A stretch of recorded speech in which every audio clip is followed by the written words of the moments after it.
Welcome, everyone, to Music Junkies, a podcast about people sharing extraordinary stories about how music has impacted their lives.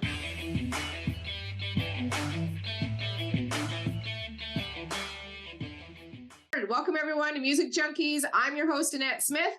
And today, our guest has been a musician for over 20 years. He's played various pop, country, hip-hop projects over the years, which is awesome. I love the variety of music I love to play. I know that you are a creator of a podcast, and it's about music and family and culture, which is really cool. So it keeps you in that whole music industry too, which is really, really cool. So please welcome Michael Amland to the show. So happy to be here, Annette. Thank you so much for having me. I'm so happy to have you on the show. It was super fun doing your show, and now we get to kind of have you on my show. And so now I get to harass you like you harassed me. So that's always fun. Yeah, it's good to get that revenge, right? It feels good. That's right. So do you remember the first band's name that you played in when you were younger? Yes. So it was called Pharaoh Trance. That was actually my brother thought of that name. That was back when like high schoolers, I guess, still doodled. And he had this notebook of a bunch of different band names and logos that he came up with. And, learning my first two chords, I remember we would play the same thing for, an hour. But What was your first song that you learned on the guitar?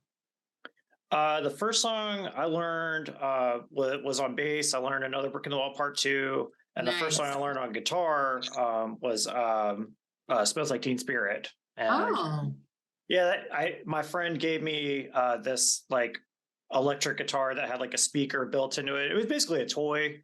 But we didn't have a guitar because all I had was a bass at that point. But I was like, well, I guess I should learn guitar as well.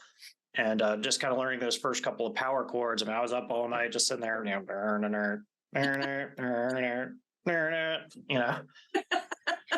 One of those, like, you get done with the basketball game, it's like, look what I did, man. Like, I can do it, You can do it. That's awesome. Yeah. Well, most people learn Smoke on the Water, so you're a step up, right? Yeah. I ended up teaching that song a lot when I started giving lessons. But it's one of those songs, like I always found that people learned it a lot of different ways, or they'd learn it in a lot of different keys. But those three notes are recognizable. It doesn't matter too much how you play it. I mean, it matters if you're like going to perform it publicly, but it's a good one to get people excited about music. So yeah, I love it. Everybody knows what's going on when those chords start to hit. They're like, oh, awesome. This is awesome. Yeah. Jump right into it and get to your first song. You ready? Sounds great. All right, here we go. Nice.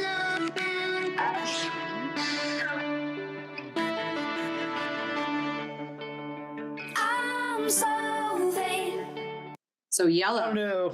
Oh, that's TEGAN SARA. I'm a huge fan. I saw them originally. I've seen them twice live. The first time was when I went and saw Neil Young. They actually opened up. It was them. They were the first openers. Then it was the Pretenders, and then it was Neil Young. And this is back when TEGAN SARA were just playing pretty much only acoustically. I remember going back and reading interviews, and they were literally out there with like ropes and for their guitar straps. Taking like Greyhound buses to get to the next stop on the tour. It's very, very, very DIY. And I just kept up with them. They had a record a few years later called So Jealous. That was a big hit. And started touring with people like The Killers and Fun and stuff like that. But that song in particular is called Yellow. It's from their latest record, which I wasn't the biggest fan of. But that's kind of like my favorite track from that. And I don't know, they've just meant so much to me over the years. The second time I saw them was for their record Sainthood. They played at a place called the National in Richmond, and still one of the best shows I've ever seen. I mean, just the energy they had on stage, just the crowd was having such a great time. And their music really translates well live. They're one of those bands you don't really expect to you don't think it'd be that great of a show, but man, they're awesome live. So if you Are get a they chance to go see looking them, too, or what? yeah. I mean, they're pretty girls. And they, they would bring a really cool band with them and stuff. And I remember being really jealous of their instruments. They were playing these like beautiful Gretsch guitars, and they had all these, cool kind of changes and stuff. And what I liked about them too is they would be multi-instrumental. So one would kind of go for the keyboard for a while, one would play guitar, and they'd kind of switch off. So real big influence on me. I've listened to, I don't know, they're probably my most listened artist. Like if I had to look at statistics, yeah. That's awesome. So yeah. what kind of music were you listening to? More grunge in high school? Is that kind of I was really weird. I mean,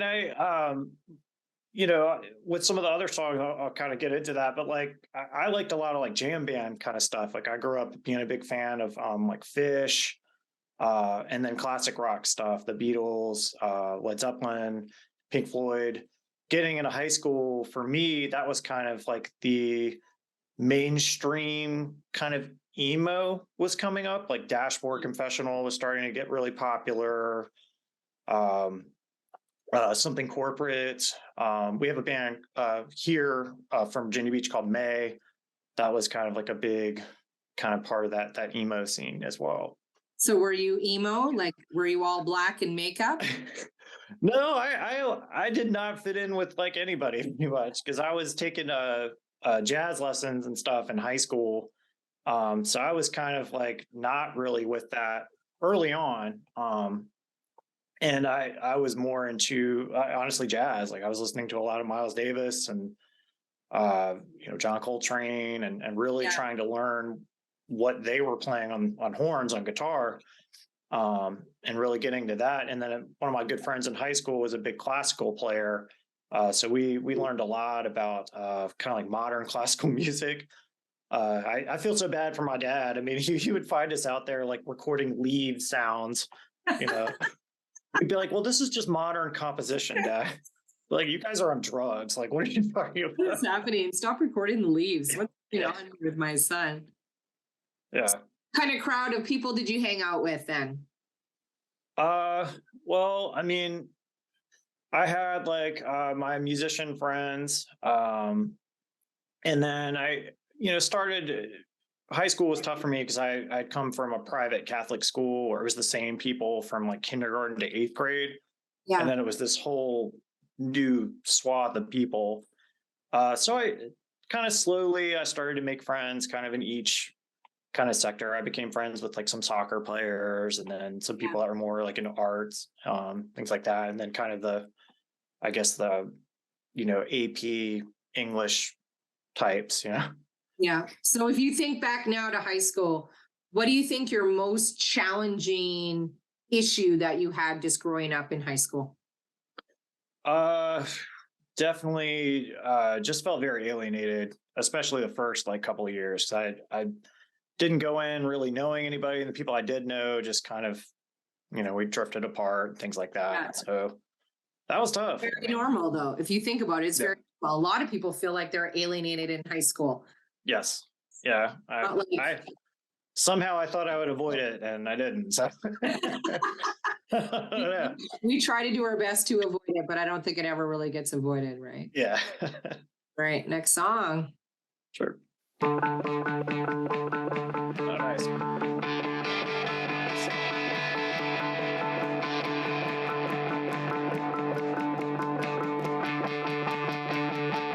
So Black Bull. Yes, that's by a band called Foals. I think I'm saying that right. It's either Foals or I always say Foals, but it's Foals. So it could be Foals. Hopefully they don't call you, right? Right. I picked that one. I'm a huge fan of the band. They kind of took over the mantle. I think that like kind of Radiohead used to inhabit. Really interesting guitar rock. That song just has a really, really cool riff. It's really fun to play.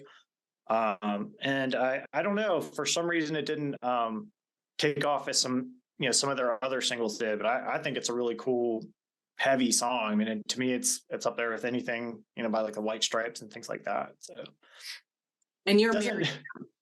yes, yeah, I've been married 2.5 years now. So what did you like more about her? Her boobs or her butt? Are you I probably her boobs. They're pretty well sized.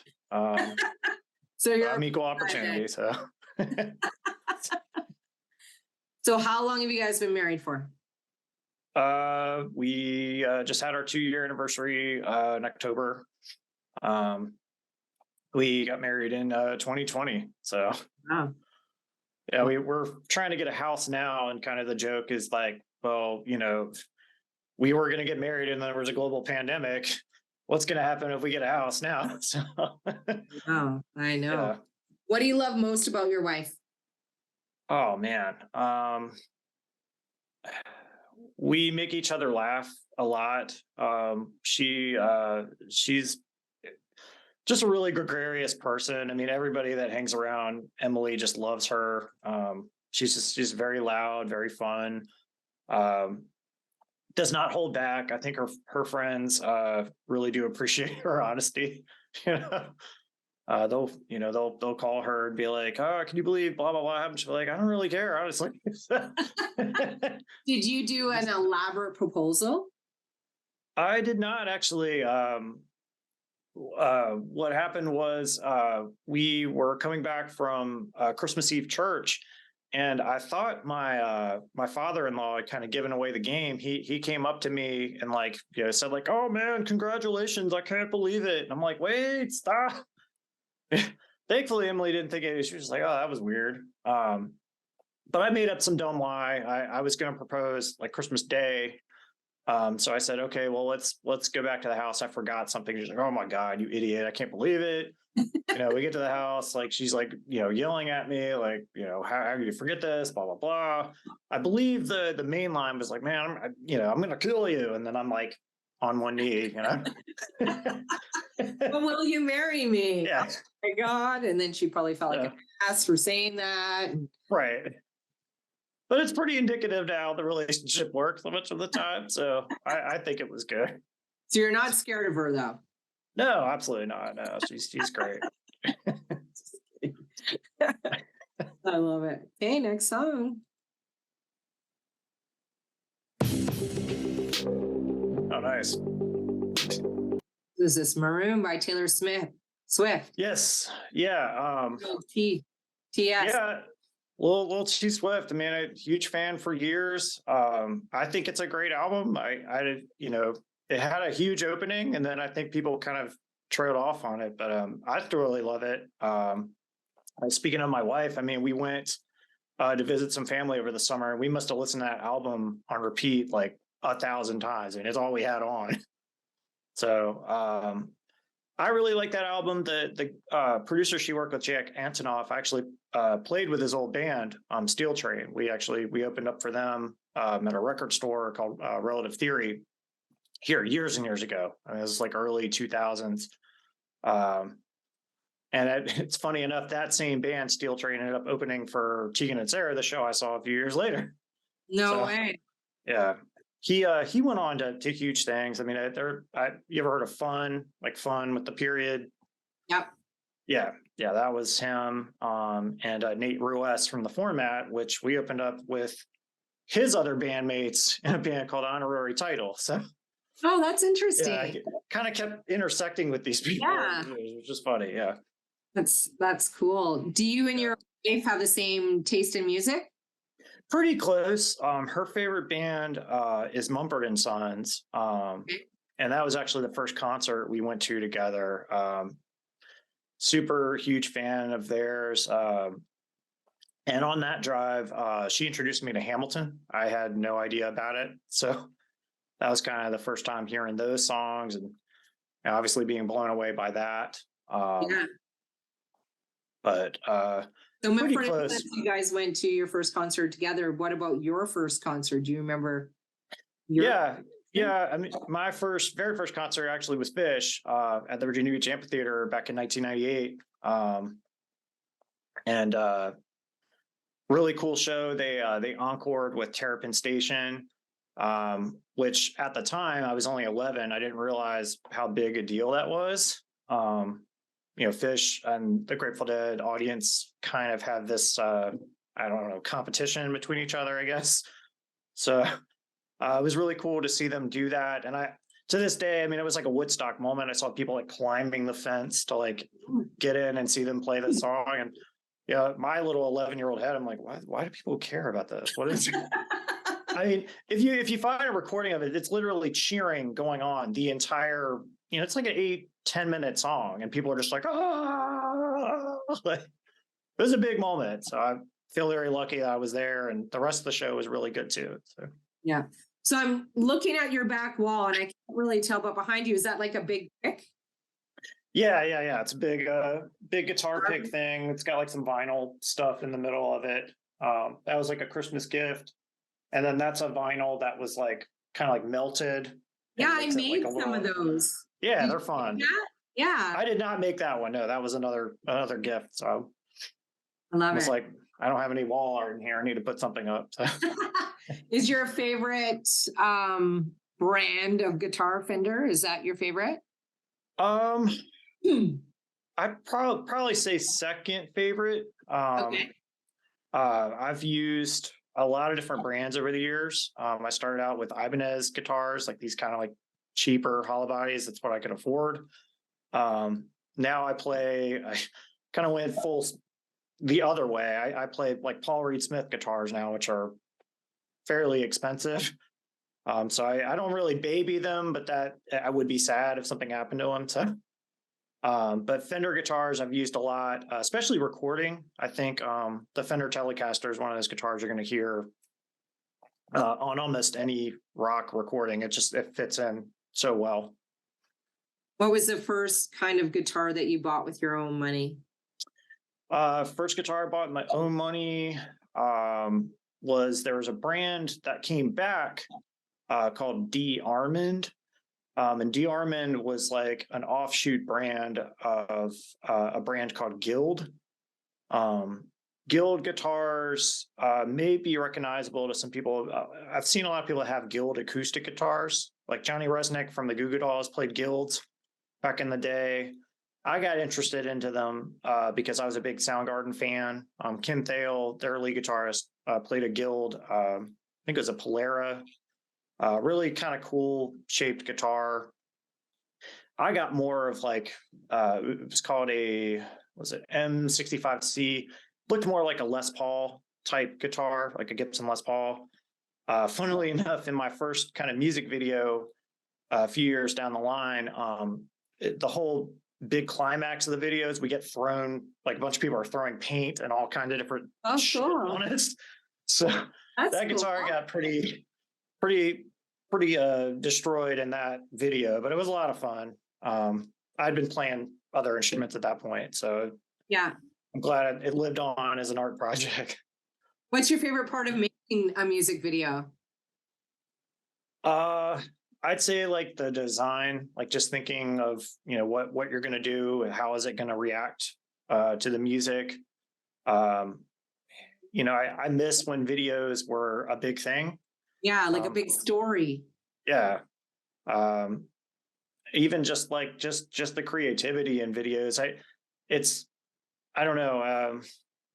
I was big into bands like the Flaming Lips and stuff. I think they would do a really cool thing with their music videos. Beck made amazing music videos. Nowadays, I mean, everybody just makes these reels, which are really cool. I mean, I'll sit there and look at these cool cat videos, but I missed. You also had like cool, like ambitious stuff, like Guns N' Roses did their like Use Your Illusion videos and things like that. And Michael Jackson, of course. I mean, come on. It was like literally like watching a movie. Like it was. But now I feel like I don't know, maybe because our attention span is like, flip, that they're like, hey, you're just scrolling until you see something like, ooh. Oh, yeah. 6 cats. Okay, we got to watch 6 cats in there. We're good. I was on a flight last summer and I saw a lady literally just looking at cats the entire flight. It was like 3 hours of just sitting there. I was like, man. Where were you guys traveling to? We went to Cancun for a vacation in the summertime. That was really fun. We had a great time. She might not have, going to Cancun and looking at cats for 3 hours. That's kind of scary. Right. That's funny. Next song. Bought you a red hoodie, cause your favorite color's red. It kind of felt like home in your arms and in Red Hoodie. Yeah, that is Liv is the artist of that, and she actually came on my podcast, Pedestrian at Best, right before we left, actually, for Cancun. Oh, nice. Funnily enough, yeah. Brilliant artist. Her producer, Van Platting, is also an amazing, they're both, I would say, Americana type artists, like good, really good singer-songwriters. They've both been on the show at this point, and Liv was just so cool. I mean, I think she has a really unique sound, especially in that space. Another band that she has worked with called Squeeze Mason is going to come on in a few weeks and stuff, and really great song. I mean, she's I think she told me she was 22, you know, and it just took me back to like, man, I just remember being that age, writing songs and getting out there, and she's doing really, really well. So I'm really happy for her. I think she's brilliant. What do you miss the most about playing on stage?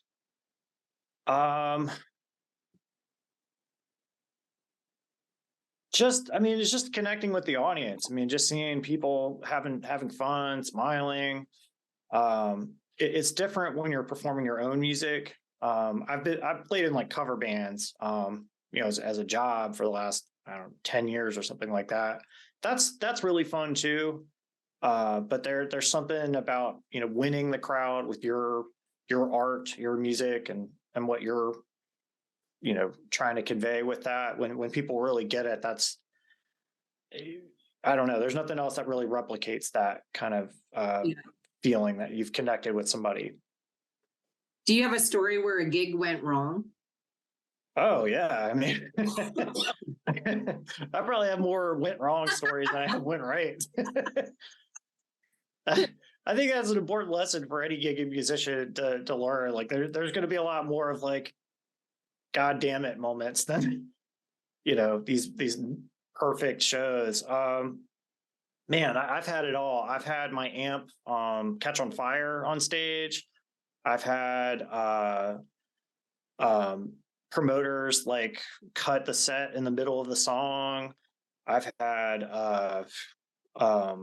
stuff get lost. Like one time somebody took my guitar and I took their keyboard, and you know, all kinds of stuff. So I would say probably the worst one,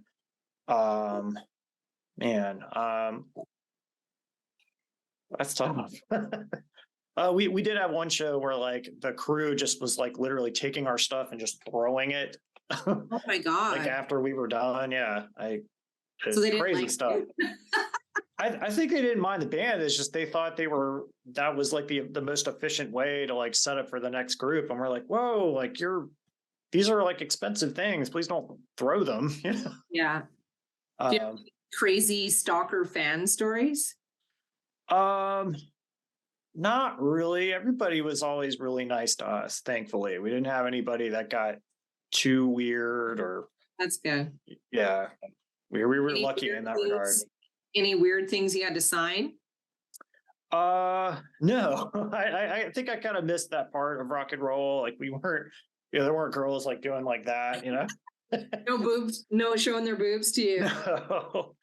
No. That's okay, right? No, I mean, I wasn't complaining. No bra on stage or anything? I did have one bra get thrown up there. We were playing in Texas somewhere, and I didn't see who did it. I even asked. I was like, "Hey, who threw that?" And I guess they didn't want to announce that they threw their bra out there. Yeah, probably not a safe idea to announce that. Yeah, that sticks with you. You're like, oh, cool, all right. Yeah. Hey, that's when you made it. When a bra gets thrown on stage and somebody flashes you their titties, hey, you've made it. You're now a rock and roll band for sure. That's it. Next song.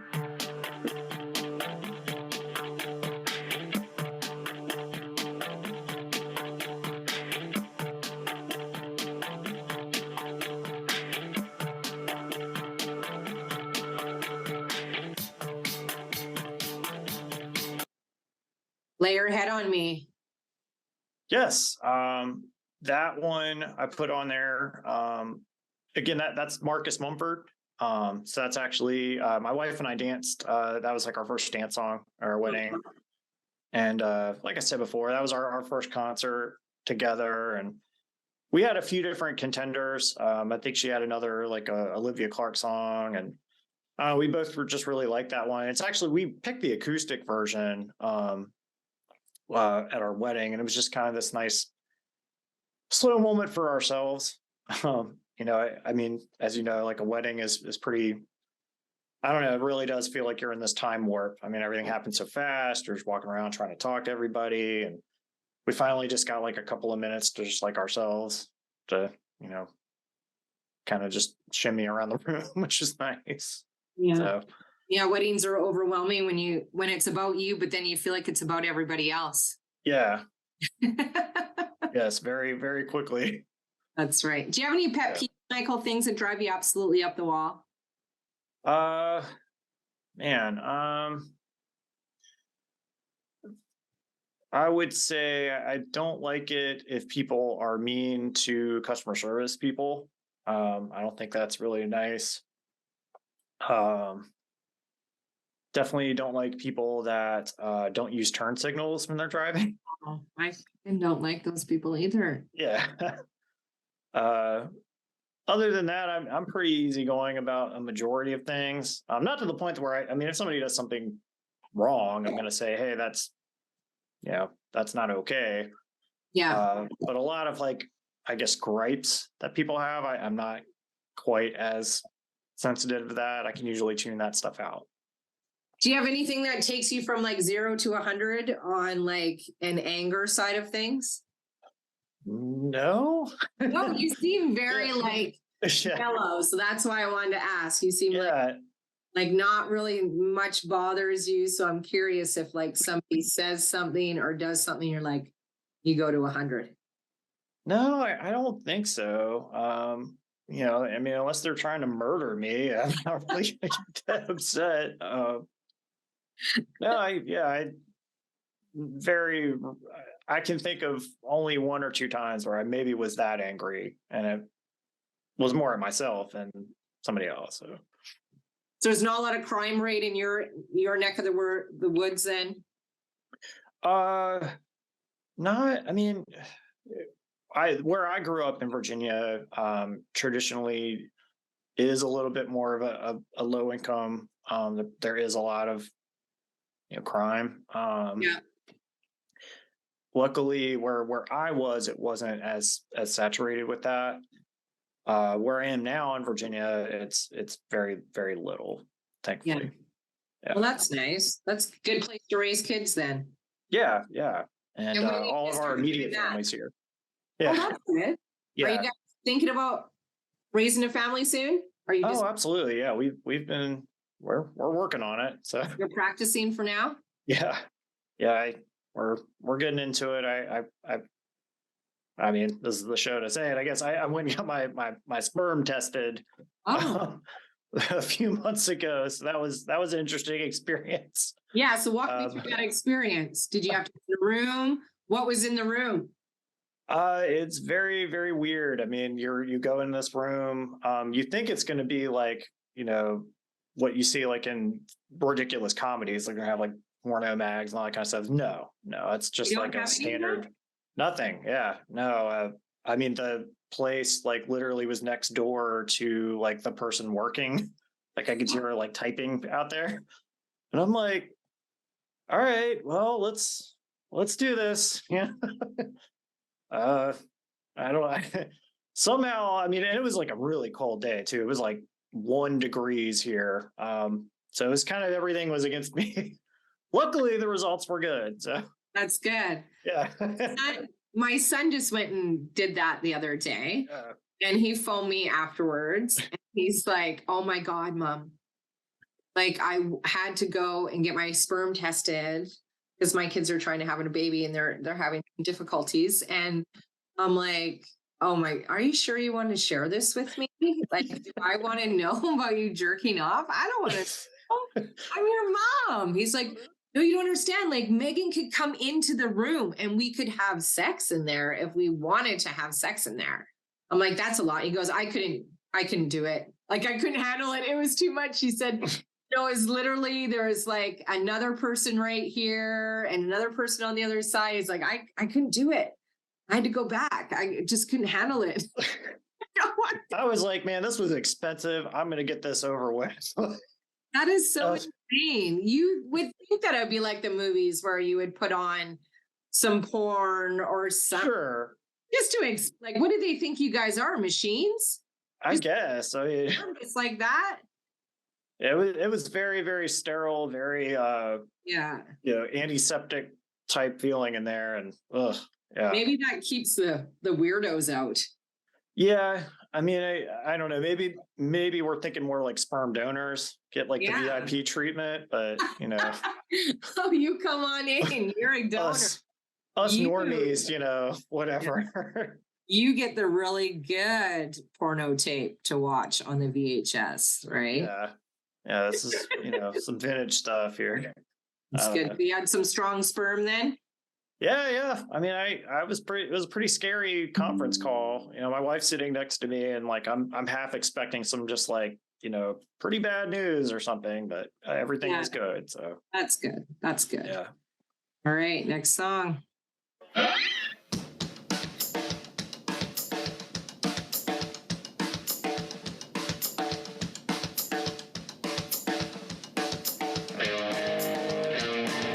That was song's called Cash Out.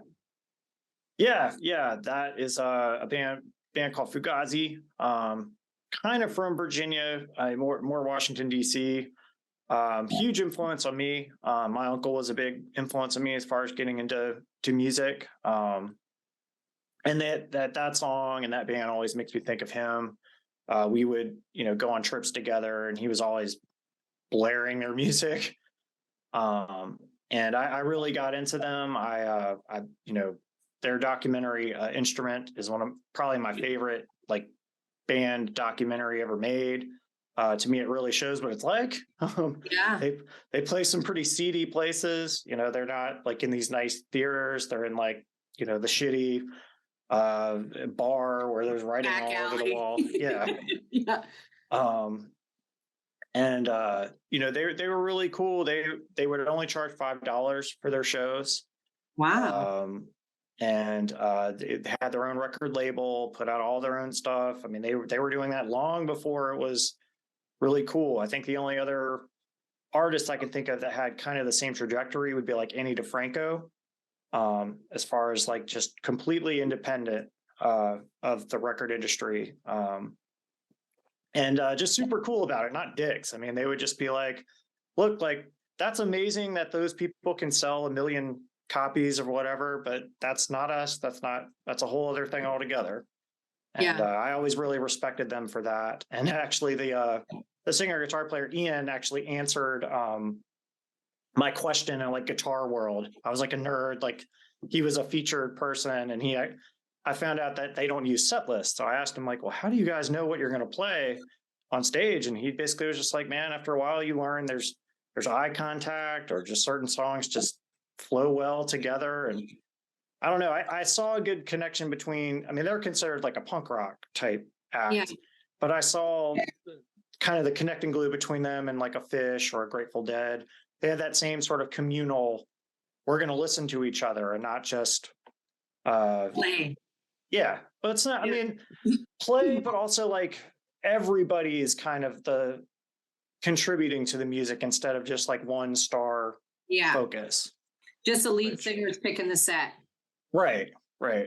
Which someone like Pearl Jam, I mean, Eddie Vedder changes the set list every single night, which I think that's really cool. They've got a big catalog for that, but you are getting kind of Eddie Vedder's, version of what he wants that experience to be. Yeah, absolutely. So do you have any embarrassing moments in your life? Something that was so embarrassing that you would love to share?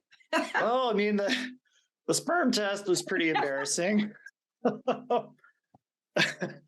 My father-in-law loves to bring up how bad a driver I was. He actually taught me how to drive, and he took me out to learn, and we're using this like rinky-dink 200,000 miles already on it Kia Sophia. The doors don't even close. I mean, there's bungee cords keeping this door from just completely swinging out.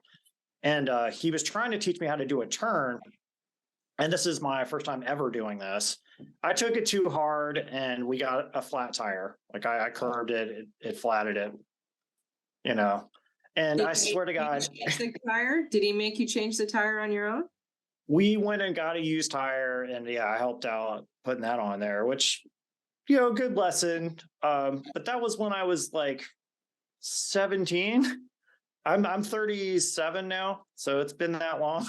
And this guy still brings that story up almost every single time we have like a family thing. And we had my birthday dinner the other night. He like started to bring it up. I was like, look, I don't want to hear that story. We all know it. Like, Happy belated birthday. Thank you. Yeah, I'm old. I'm in that demographic. So. That's right. You're to the other side now. Yep. I'm on. My friend just turned or is turning 40 very soon. So it's crazy. Well, we're all getting older. Oh yeah. The world is crazy right now. The world we live in is insane right now. So I want you to call just with all of your kind of past experiences in music. You think of living or dead, either or. What musician would you love to maybe just sit down and have a chat with? Hands down, Frank Zappa. Yeah. I think Frank, is maybe probably the most underrated kind of auteur musician composer. And he, instead of talking about, kind of politics, he actually got involved. I mean, he actually went in front of the Senate and, spoke when, they were talking about like censoring lyrics and things like that. I mean, the guy was on like Crossfire, like talking to these, two guys. I really, really admire him. Kind of like Fugazi, that he was just totally independent, did all of that on his own, and was just a genius. I mean, he composed whole symphonies besides all this other like fusion music and such a rich catalog. I mean, we haven't even heard a majority of it, Yeah. I agree. I haven't heard that one. It's a great artist to pick for sure. All right, next song. You sent me this song the other day.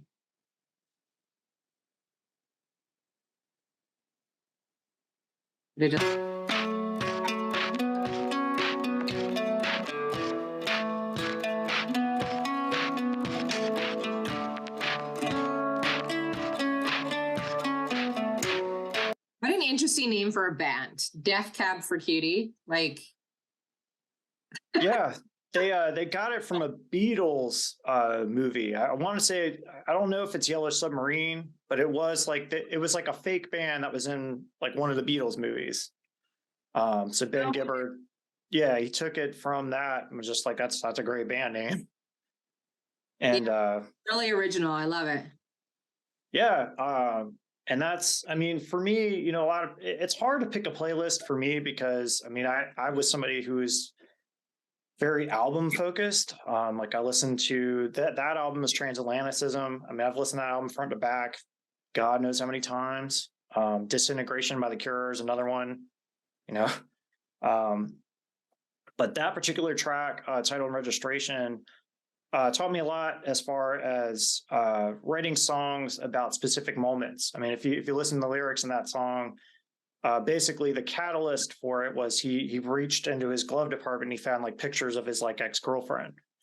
And, I mean, it's kind of implied that he got like pulled over or something, but that always, when I had bad breakups, that was those kinds of events. It's like, oh, fuck, you just get reminded. Yeah, it's in my face again, or this song on, or whatever you're cleaning up, and that fucker bought me that. Ugh. Right. And that was his moment, he's trying to find his registration, because I'm sure he got pulled over for a taillight or something. Yeah. So that song really spoke to me a lot. Still does. I mean, I love that song. So I know that you host a podcast as well. Do you want to just talk a little bit about that, how you got started, what it's about, where we can find you, stalk you, listen to you, all of that stuff? Absolutely. You can listen to my rambling opinions anytime you want. It's called Pedestrian at Best. It's hosted by myself and my best friend, Matthew Blankenship. We originally started it as we get together once a week just to talk about kind of current stuff, current music we're into, movies. It kind of expanded from there. I started interviewing different artists, different filmmakers, even comedians have come on. It's pretty wide variety of people that have come on the show. We've had a few like political pundits too. So, and then recently we just started kind of like a sub series where we play like games in full. We call it Games Club. That's kind of like a book club where we'll play through a whole game and kind of talk about the characters and kind of how that develops. And we have a few other friends with us on that. So that's been fun. I don't know, there's a little bit of something for everybody on that show. But we've been doing that for about 3 years now. Oh, wow. Good for you guys. I love it. I feel like podcasting, it was super popular, obviously, during COVID. And now I even go look at, when I started, the first name that came to my mind, what I wanted to do was Music Junkies. So obviously, what's the first thing you go do? You go Google Music Junkies. And of course, there's a Music Junkies out there. So I went and looked and listened to their stuff. And at the time, they hadn't put anything out for like 3 months. And I'm like, oh, they're probably done. And now I look, it's the same thing. And I'm like, just erase your effing name. Like, take your name there, for I can just be the only Music Junkies out there. Like, so lazy. Just take your goddamn name off. Yeah, well, you're the only Music Junkies to me. I mean, I love your show. I'm a big fan. So I think what you're doing is really cool. So. I love it. So you are a movie buff. Oh, yeah, absolutely. Okay, so I want you to name a movie that people always say they love, but you're like, really? That's your movie? Is there a movie out there that you can think of? Let me see. What's a one? Took me a long time to really get into like The Princess Bride. Oh. I always appreciated it, but I don't think I appreciate it as much as other people did. Like my husband, where I can't even fucking watch the show anymore because I'm like watching this show. Right. I have to be in the mood for that dumb comedy because sometimes I feel like I'm getting stupider. Like I'm like, am I really watching? Like, am I getting stupider watching this? I'm always concerned about that. That's a good pick. Any other one that pops into your mind? Let's see. I think this is a TV show, but it took me a long time to appreciate like Friends. Back when that was must-see TV, I was kind of team Seinfeld as a kid. I thought that was really funny. Friends was kind of just like the show that came on before Seinfeld. But I watch it now, and I do appreciate like the rapport of the friends, and I think it's, with a little bit of age, you get to say like, oh, that is nice that they they're there for each other and things like that. Yeah, so. I actually just finished reading last month Matthew Perry's memoirs or whatever. How was that? I heard it was pretty juicy. It is so good. Right. It's so good. Like I was blown away. I didn't really watch Friends growing up. I really did. Yeah. But I thought, hey, this would be kind of an interesting way to kind of just learn about him. And people always called my husband Chandler. Like when we went and traveled, they're like, oh my God, he looks like Matthew Perry. So I was like just intrigued by just that. So I'm like, I'll go read this. And it was so good. It was unbelievable. It was so good. And just funny stories, because obviously when he's coming up in that whole Hollywood scene, you're like, he's making out with this person that's now a huge star now, but back then they're still grinding it out. So like those types of stories are funny to hear. Yeah. Yeah, you and Gwyneth hooked up, and you and this, like, holy cow, who didn't you sleep with in Hollywood? Right. What's going on, dude? Which when I look at him, I think, well, I don't know, like, I don't really. Pretty average looking guy, honestly. So, all these super hot, attractive women, right? So I like proximity. that's right. And his whole story about drugs and alcohol, and just knowing that, reading that book now makes me want to go watch Friends, because now I want to go see that episode where he's like, totally hungover, hating life, in and out of rehab, where you're like, hey, can you catch those actions, right? They're probably making way more money now that he put that out. They're talk about me because it's going to boost my career too. So why not? Yeah, I mean, it's definitely good timing. They had like the big reunion special and then put out his book. So I'll have to check that out. I mean, I was interested in it. It's good. It's a good read, and it's a quick read. Cool. I love to read. So like same here. Yeah. Took me like 5 to 7 days to read it. So yeah, the games club is really just me trying to like kind of pivot to a book club. I'm like, how do I get these guys to like read some good books? Yeah. I'll kind of trick them. Guys to read. That's a good because I'll be like, oh, I'm reading Crime and Punishment. They're like, what? What is that? Yeah. Is that a TV show? Is that Netflix? It's like one of those. I'm just joking. That's what I'm saying. Okay. Yeah. Yeah. No. Yeah. They'll be like, why are you doing that? What episode are you on? Yeah. Season 4. I don't know. That's great. All right. REM.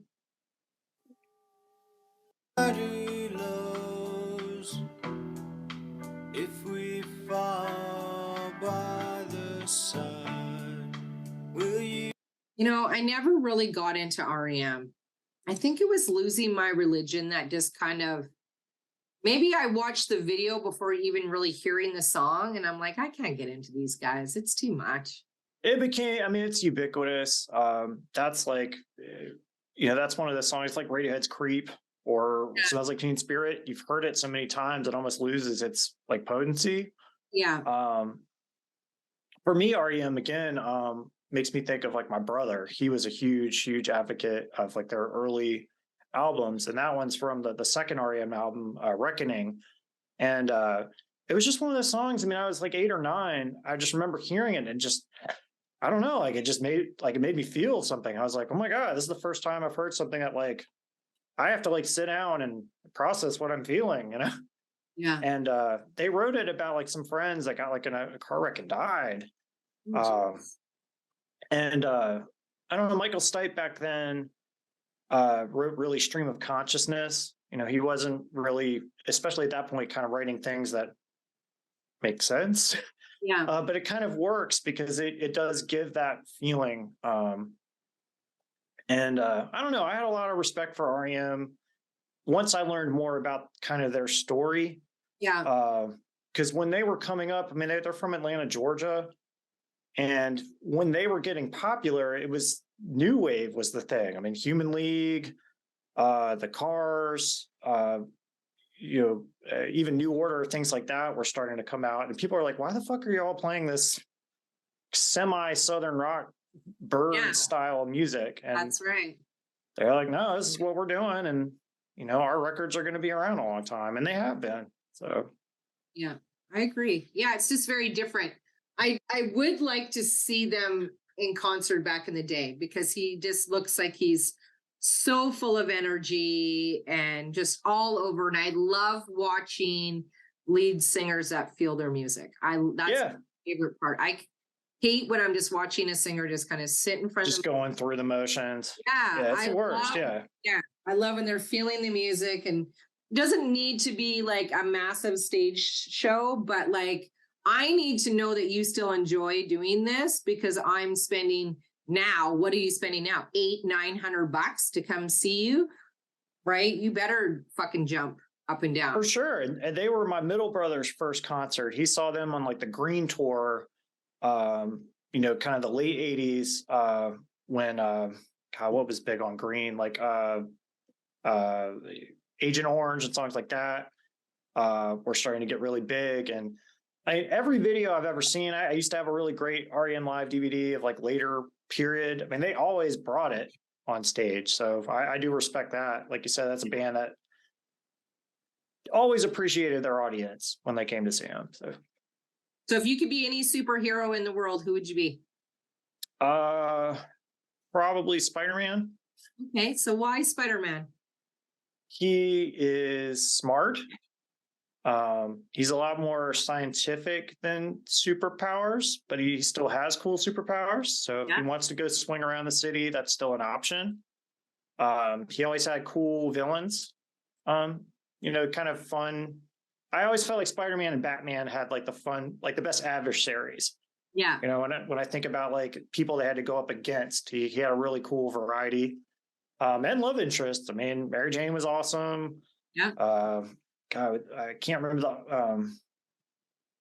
the not Amber, but there's another one that was like the blonde one that was like another. She ended up another superhero too. So some nerd is screaming at me right now. I'm sorry.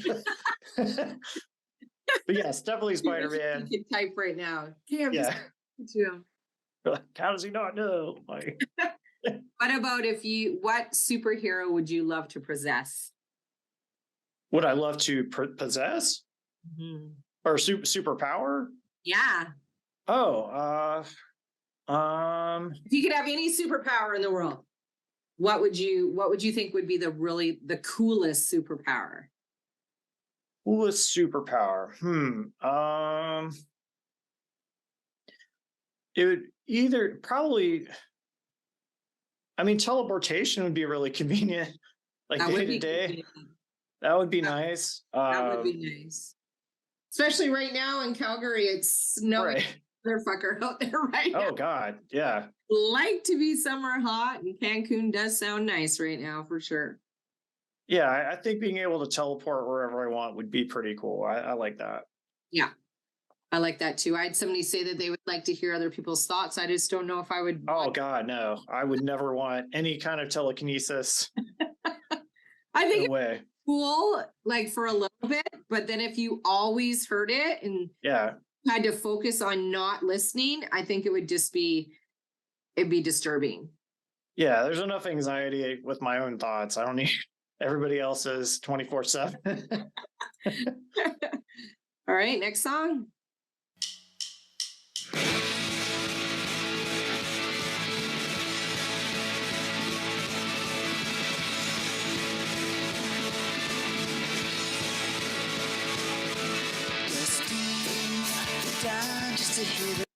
Heaven's Gonna Happen Now. In the beginning, it really sounds like Dropkick Murphys.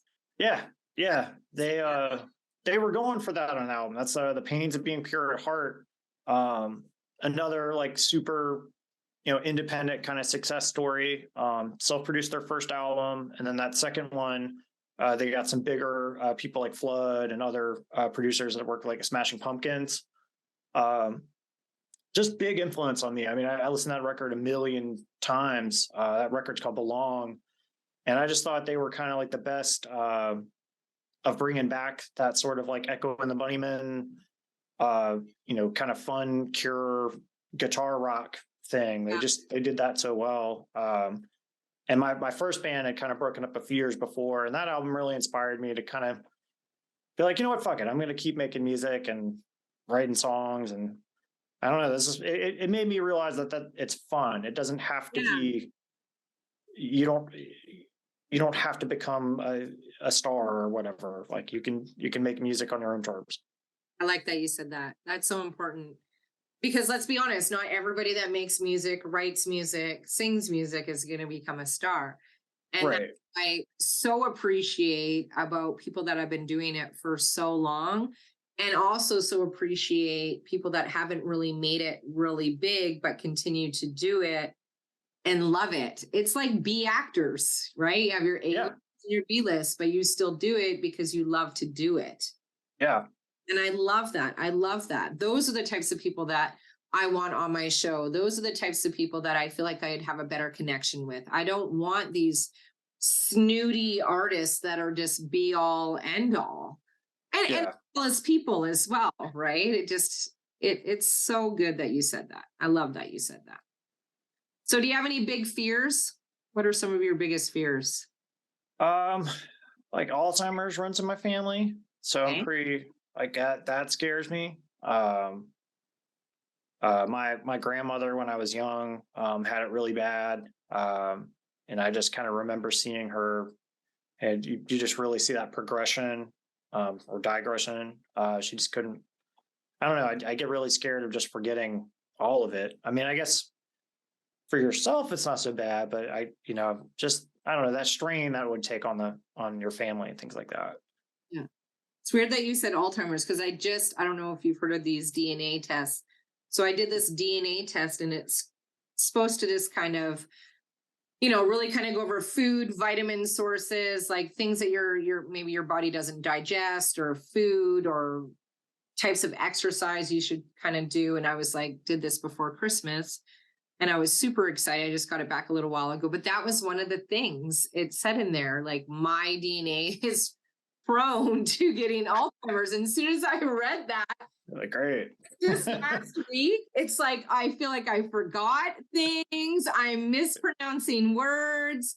I'm like, what is happening? I need to take this out of my brain. I'm just gonna completely, but it's scary. Absolutely. It'd be awful. Yeah, and I mean, it's just one of those like just loss of control of your mind and your, conscience and things like that. So that really does freak me out.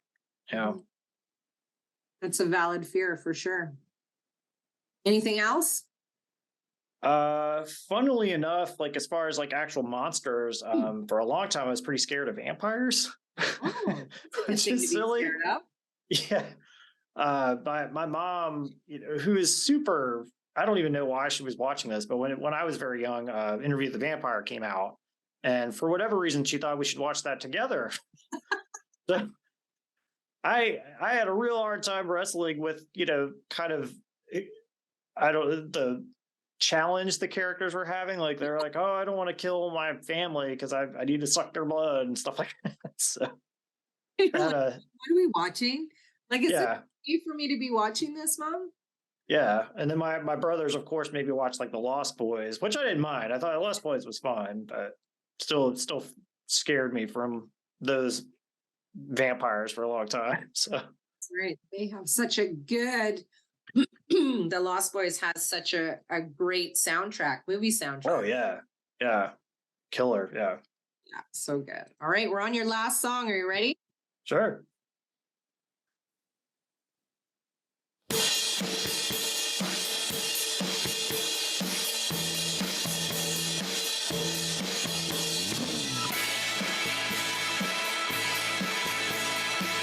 The Lola Stars and Stripes. Yes. Yeah. By the Stills.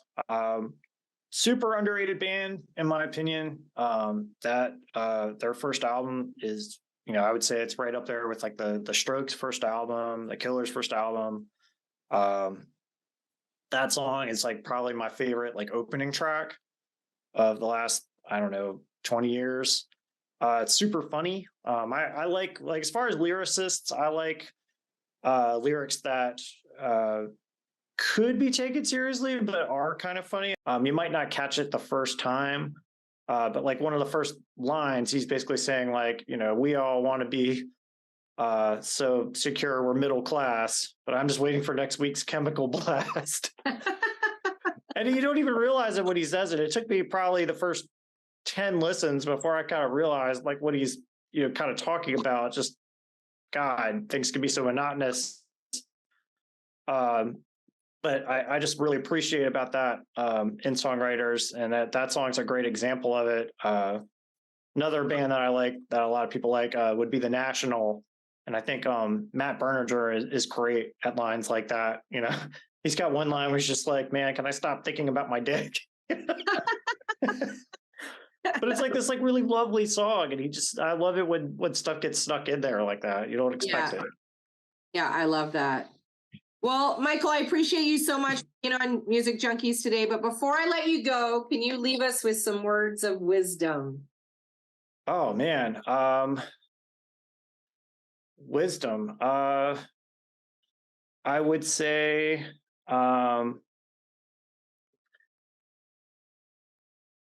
you know, a lot of people are going to tell you to be authentic. Really think about what that means to you. Don't just say I'm authentic. You know, just we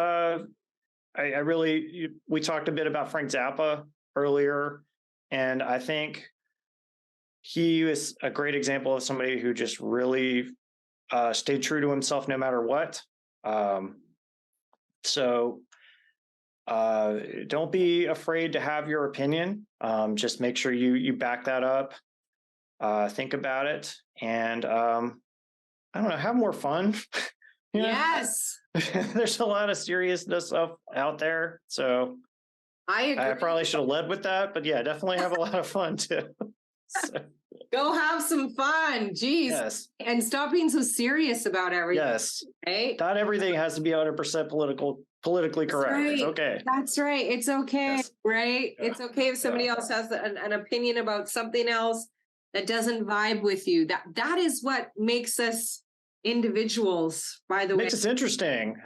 So you can have interesting conversations. If we all felt the same way, what would be the point of any of this? That's right. I agree. Thank you so much, Michael. Thank you, Annette. Like, follow, subscribe, check out Michael's podcast. I'll put it on everything for everybody to come and stalk you. And then obviously like, follow, and subscribe to Music Junkies. Again, Michael, you're awesome. Thank you so much for being on the show. Thanks for listening today. Hope you enjoyed the show. New episodes out every Monday. Please share with a friend and subscribe because you want to. And like me because you like me. Leave a comment so we can connect. And if you have a great playlist and you want to share, I'd love to have you on the show. Please reach out to me on Instagram at The Music Junkies Podcast.